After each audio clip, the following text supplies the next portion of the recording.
ಅಳಿಸಬೇಕು ಅವಳ ನೋವು ತೊಡಿಸಿ ಹರುಷದುಡಿಗೆ ಜಾರದಿರಲಿ ಸಮಯವಿನಿತು ಕ್ಷಣಿಕ ನಮ್ಮ ಬದುಕು ಜಾರದಿರಲಿ ಸಮಯವಿನಿತು ಕ್ಷಣಿಕ ನಮ್ಮ ಬದುಕು ತಾಯ ಭಕ್ತಿ ಧ್ಯೇಯ ಜ್ಯೋತಿ ಜಗಕ್ಕೆ ಪ್ರಖರ ಬೆಳಕು ಹಣದ ಮೋಹ ಕೀರ್ತಿ ದಾಹ ತರದಿಂದಿಗೂ ಮೆರಗು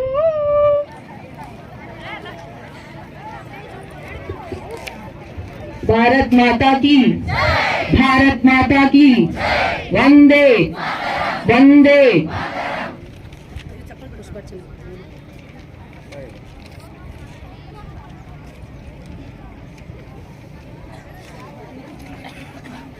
ಧನ್ಯವಾದ. ಕುಳಿತುಕೊಳ್ಳಬೇಕಾಗಿ ವಿನಂತಿ.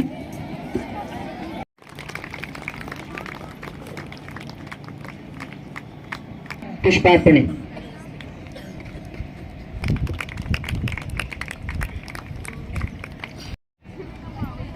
ಈ ಕಾರ್ಯಕ್ರಮಕ್ಕೆ ಮತ್ತೊಮ್ಮೆ ಮಗದೊಮ್ಮೆ ತಮ್ಮೆಲ್ಲರಿಗೂ ಸ್ವಾಗತ ಸುಸ್ವಾಗತ.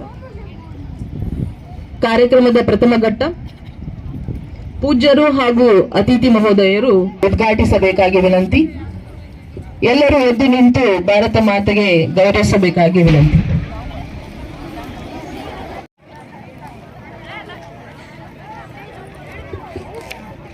भारत माता की वंदे वंदे।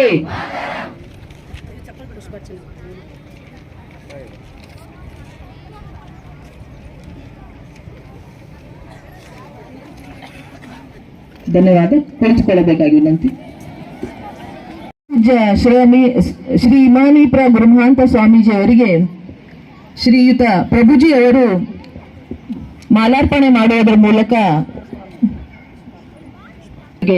ಸ್ವಾಗತಿಸಬೇಕಾಗಿ ವಿನಂತಿ. ಒಂದೇ ಮಾತರಂ ಗೀತೆ ಇರುತ್ತದೆ. ತಾವೆಲ್ಲರೂ ಇಲ್ಲಿ ಬಂದು ಸೇರ್ಬೇಕಾಗಿ ವಿನಂತಿ. ಓಂ ಶ್ರೀ ಗುರು ಬಸವಲಿಂಗಾಯ ನಮಃ. ಎನ್ನ ವಾಮಕ್ಷೇಮ ನಿಮ್ಮದಯ್ಯ, ಎನ್ನ ಹಾನಿರುದ್ಧಿ ನಿಮ್ಮದಯ್ಯ, ಎನ್ನ ಮಾನ ಅಪಮಾನ ನಿಮ್ಮದಯ್ಯ, ಬಳ್ಳಿಗೆ ಕಾಯಿ ದಿಮ್ಮಿತ್ತೆ ಕೂಡಲ ಸಂಗಮ ದೇವ.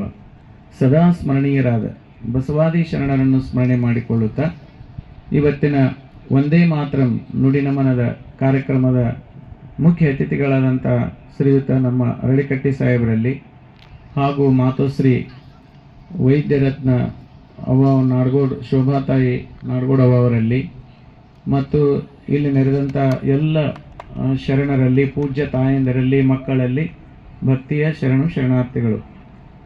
ಇವತ್ತು ಒಂದೇ ಮಾತರಂ ನುಡಿನಮನ ಕಾರ್ಯಕ್ರಮ ಬಹಳ ಪ್ರಸ್ತುತವಾದಂಥ ಒಂದು ಕಾರ್ಯಕ್ರಮ ಇದು.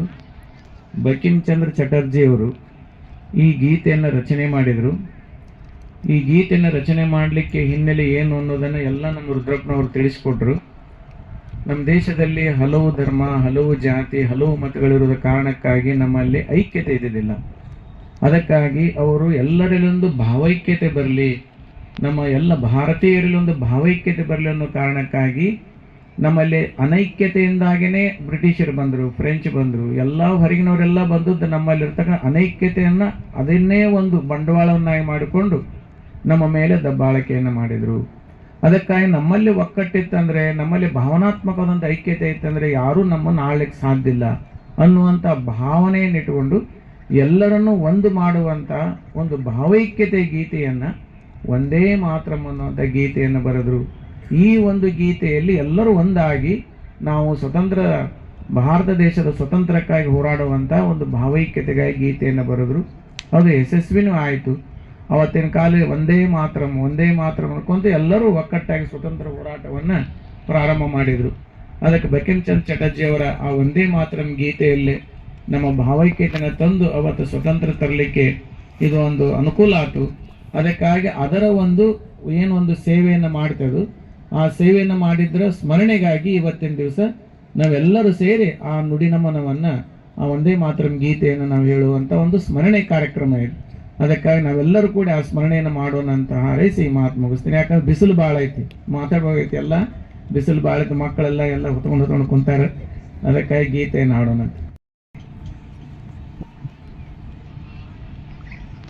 ಸಂಸ್ಕೃತಿ ಟ್ರಸ್ಟ್ ವತಿಯಿಂದ ಸಾಮೂಹಿಕ ವಂದೇ ಮಾತರಂ ಗೀತೆಯ ನುಡಿನಮನ ಕಾರ್ಯಕ್ರಮದ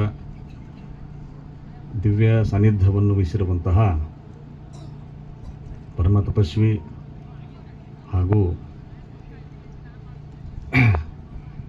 ಆಗಿರ್ತಕ್ಕಂಥ ಶ್ರೀ ಮಂಡ್ರಿಪ್ಪ ಗುರುಮಹಂತ ಸ್ವಾಮೀಜಿಯವರಲ್ಲಿ ಪುಡಮಟ್ಟು, ಅದೇ ರೀತಿಯಾಗಿ ಈ ಕಾರ್ಯಕ್ರಮದ ಇನ್ನೋರ್ವ ಅತಿಥಿಯಾಗಿ ಆಗಮಿಸಿರುವಂಥ ಶ್ರೀಮತಿ ಶೋಭಾ ನಾಡಗೌಡರವರೇ, ಈ ಒಂದು ಕಾರ್ಯಕ್ರಮಕ್ಕೆ ಆಗಮಿಸಿರುವಂತಹ ಎಲ್ಲ ಭಾರತ ಮಾತೆಯ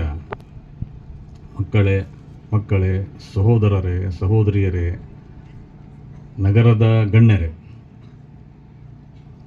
ಇವತ್ತು ನಾವು ವಂದೇ ಮಾತರಂ ಗೀತೆ ರಚನೆಯಾಗಿ 150 ವರ್ಷಗಳು ಕಳೆದು ಸ್ವಲ್ಪ ನಾವು ಆಗಿನ ಒಂದು ಭಾರತದ ಒಂದು ಸ್ಥಿತಿಯನ್ನು ಅವಲೋಕ ಮಾಡ್ತಕ್ಕಂಥ ಅವಶ್ಯಕತೆ ಐತೆ ಅಂತ ನನಗನ್ನಿಸ್ತದೆ. ಆಗ ನಮ್ಮ ದೇಶದ ಸಾಂಸ್ಕೃತಿಕ ಇತಿಹಾಸದ ಮೇಲೆ, ಧಾರ್ಮಿಕ ಇತಿಹಾಸದ ಮೇಲೆ ನಿರಂತರವಾಗಿ ವಿದೇಶಿ ಅಕ್ರಮಕಾರರು ನಮ್ಮ ದೇಶಕ್ಕೆ ಬಂದರು. ಅರಬ್ಬರು, ಡಚ್ಚರು, ಫ್ರೆಂಚರು ಅವರ ಒಂದು ದುರಾಡಳಿತಕ್ಕೆ ಸುಮಾರು 800 ವರ್ಷಗಳ ಕಾಲ ನಾವು ದಾಸ್ಯದಲ್ಲಿ ಇದ್ವಿ. ನಂತರ ಕೇವಲ ಬೆರಳೆಣಿಸ್ತಕ್ಕಂಥ ಅಷ್ಟು ಇಂಗ್ಲಿಷ್ ಜನ ನಮ್ಮಲ್ಲಿ ಬಂದು ನಮ್ಮ ಸಂಸ್ಕೃತಿಯನ್ನು ಉಳಿಸ್ಕೋಬೇಕಂದ್ರೆ ನಮ್ಮ ತನು ಮನ ಧನಗಳನ್ನು ಆಬ್ವಿಯಸ್ಲಿ ಯಾವಾಗ ಬೇಕು, ಎಷ್ಟು ಅವಶ್ಯಕತೆ ಬೇಕು ಕೊಡಲೇಬೇಕು. ಈ ನಮ್ಮ ದೇಶಭಕ್ತಿ ಹೇಗೆ ವ್ಯಕ್ತಪಡಿಸಬೇಕು, ಇವಾಗ ನಾವೆಲ್ಲೂ ಹೋರಾಟ ಮಾಡಬೇಕಾಗಿಲ್ಲ. ಬಾರ್ಡರ್ಸ್ ಅಲ್ಲಿ ನಮ್ಮನ್ನು ಕಾಯಕ್ಕೆ ದೇಶ ಕಾಯೋಕೆ, ನಮ್ಮನ್ನು ಕಾಯೋಕೆ ಸೇನೆ ಇದೆ. ರಾಜ್ಯ ಆಡಳಿತ ಮಾಡೋಕೆ, ದೇಶವನ್ನು ನಡೆಸೋಕೆ ರಾಜಕಾರಣಿಗಳಿದ್ದಾರೆ. ನಮ್ಮಿಂದ ಏನು ಸೇವೆ ಆಗಬೇಕು, ನಾವು ಇರುವಂಥ ನಮ್ಮ ಕಾರ್ಯಕ್ಷೇತ್ರದಲ್ಲಿ ನಮ್ಮ ಸೇವೆಯನ್ನು ಪ್ರಾಮಾಣಿಕವಾಗಿ ಕೊಟ್ಟರೆ ಸಾಕು. ನಮ್ಮ ಸೇವೆ ಯಾವಾಗ ಪ್ರಾಮಾಣಿಕವಾಗಿ ಕೊಡಬೇಕು ಅಂದರೆ ನಮ್ಮ ಆರೋಗ್ಯ ಅಂದರೆ ನಮ್ಮ ದೇಹದ ಆರೋಗ್ಯ, ಮನಸ್ಸಿನ ಆರೋಗ್ಯ ಉತ್ತಮವಾಗಿರಬೇಕು. ಅದ್ರ ಬಗ್ಗೆ ಹೆಚ್ಚು ಹೇಳ್ಬೇಕು ಅಂದ್ಕೊಂಡೆ. ಎಲ್ಲರೂ ಬಿಸಿಲಲ್ಲಿ ತುಂಬ ಸುಸ್ತಾಗ್ತಿದ್ದಾರೆ. 1-2 ಮಾತು ಹೇಳಿ ಮುಗಿಸ್ತೀನಿ. ನಮ್ಮ ದೇಹದ ಆರೋಗ್ಯಕ್ಕೆ ಇಂಪಾರ್ಟೆಂಟು ಆಹಾರ, ವ್ಯಾಯಾಮ ಮತ್ತು ನಿದ್ರೆ. ಆಹಾರ, ವ್ಯಾಯಾಮ, ನಿದ್ರೆ. ಎಲ್ಲರೂ ಆಹಾರದ ಬಗ್ಗೆ, ವ್ಯಾಯಾಮದ ಬಗ್ಗೆ, ನಿದ್ರೆ ಬಗ್ಗೆ ಮಾತಾಡ್ತಾರೆ. ಇನ್ನು 2ನೇದು ಮಾನಸಿಕ ಆರೋಗ್ಯ. ಮಾನಸಿಕ ಆರೋಗ್ಯ ಸುಮ್ಮನೆ ನಾನು ಆರಾಮಾಗಿದ್ದೀನಿ ಅಂತ ಹೇಳ್ಕೋದಲ್ಲ. ನಮ್ಮಲ್ಲಿ ಆ ಮಾನಸಿಕ ದೃಢತೆ, ನಿಶ್ಚಿತತೆ, ಸ್ಥಿರತೆ ಬಂದಾಗ ಮಾತ್ರ ನಾವು ಆರೋಗ್ಯವಾಗಿದ್ದು ನಮ್ಮಿಂದ ದೇಶಕ್ಕೆ, ಸಮಾಜಕ್ಕೆ ಒಂದು ಕೊಡುಗೆ ಕೊಡಲು ಸಾಧ್ಯ. ಹೀಗಾಗಿ ನಮ್ಮ ದೇಹದ ಮತ್ತು ಮಾನಸಿಕ ಆರೋಗ್ಯವನ್ನು ಕಾಪಾಡಿಕೊಂಡು ನಮ್ಮ ಸಂಸ್ಕೃತಿಯನ್ನು, ನಮ್ಮ ದೇಶದ ಒಳ್ಳೆತನವನ್ನು ಉಳಿಸ್ಕೊಳ್ಳೋಕೆ ನಮ್ಮಿಂದ ಈಗಿನ ಸಮಯದಲ್ಲಿ ನಮ್ಮಿಂದ ಆಗಬೇಕಾದ ಕೆಲಸ. ನಾವು ಯಾವುದೇ ಕಾರ್ಯಕ್ಷೇತ್ರದಲ್ಲಿರಲಿ, ನಮ್ಮ ಕಾರ್ಯಕ್ಷೇತ್ರದಲ್ಲಿ ನಮ್ಮಿಂದ ಆಗುವ ಸೇವೆಯನ್ನು ಪ್ರಾಮಾಣಿಕವಾಗಿ ಮಾಡಿದರೆ ಇದು ನಮ್ಮಿಂದ ಆಗುವ ದೇಶದ ಸೇವೆ. ನಾವು ಹೋಗಿ ಎಲ್ಲಿ ಯುದ್ಧ ಮಾಡಬೇಕಂತಿಲ್ಲ, ಇನ್ನೊಂದಿಲ್ಲ. ನಮ್ಮ ಕಾರ್ಯಕ್ಷೇತ್ರದಲ್ಲಿ ನಾವು ಸೇವೆಯನ್ನು ಪ್ರಾಮಾಣಿಕವಾಗಿ ಮಾಡಿದರೆ ಸಾಕು ಅಂತ ಅನಿಸುತ್ತೆ. ಇಷ್ಟು ಹೇಳಿ ನನ್ನ ಮಾತುಗಳನ್ನು ಮುಗಿಸ್ತೀನಿ. ತುಂಬ ಬಿಸಿಲಾಗ್ತಿದೆ. ಧನ್ಯವಾದ.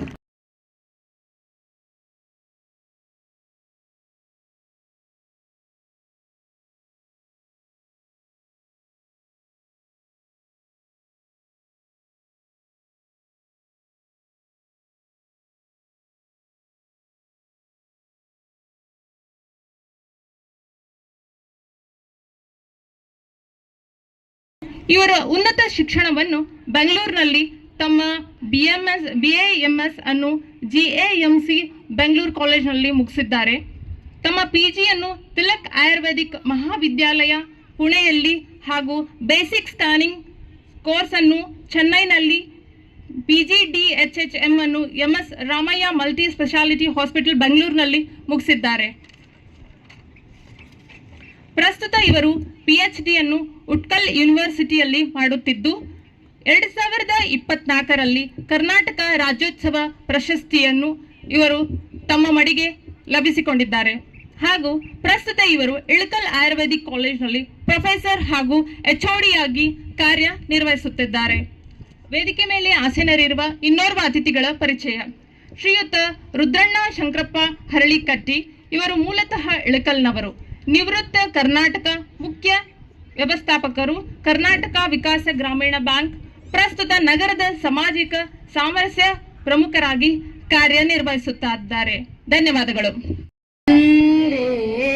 ಮಾತರಂ ಸುಜಲಾಂ ಸುಫಲಾಂ ಮಲಯಜ ಶೀತಲಾಂ ಸಸ್ಯ ಶ್ಯಾಮಲಾಂ ಮಾತರಂ ವಂದೇ ಮಾತರಂ ಶುಭ್ರಜ್ಯೋತ್ಸ್ನಾ ಪುಲಕಿತ